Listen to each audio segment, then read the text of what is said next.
Aluminum objects that form words. Shadow words.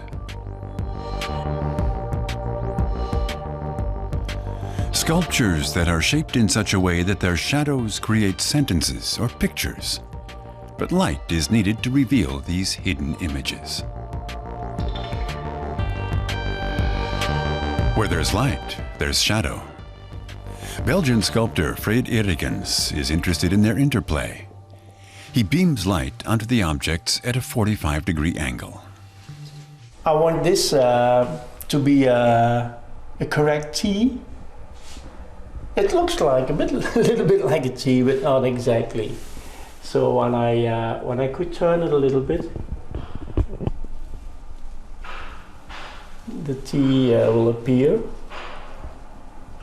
When you have light and shadow, there's only one place where the shadow can be when you have a fixed point for the light. So that's the general law of physics, and maybe you can fight with it, and but you can't. You always have to listen at a certain point. Fred Erdekens studied sculpture and graphic art. He's been interested in the interplay of light and shadow since 1982. He came up with the idea for his text installations by chance.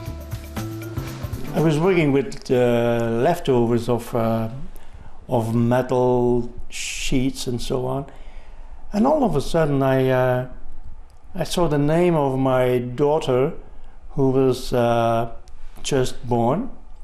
Her name is Line, L-I-N-E, and I saw her name in the shadow, and that was the start of it. Fred Erdekens lives and works here in Hasselt, a town near Brussels, surrounded by his works, large and small. This one is 20 meters long and made from acrylic resin covered with gold. Here it's not the light, but the correct viewing point that makes the invisible visible. His works have been exhibited in museums and galleries across the world, and they're also part of large private collections. The smaller installations can fetch up to 30,000 euros. He often uses aluminum and copper wire, but he also employs other materials to write his shadow messages, thoughts about his life and the world. I read all the time. I always think in words, so they just pop up, and and afterwards it's hard to say where the idea comes from. One thing is certain about Erdekens' work: in the beginning is the word. This time he wants to write a short story, one that consists of just 2 words, short and story.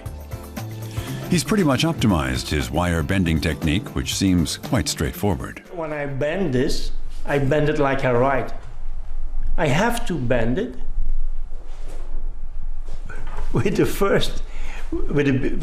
beginning of a word. When I want to make a short story, I start with the S of short. As soon as the first word is finished, he begins looking at the message under the light. Fred Erdekens is a perfectionist.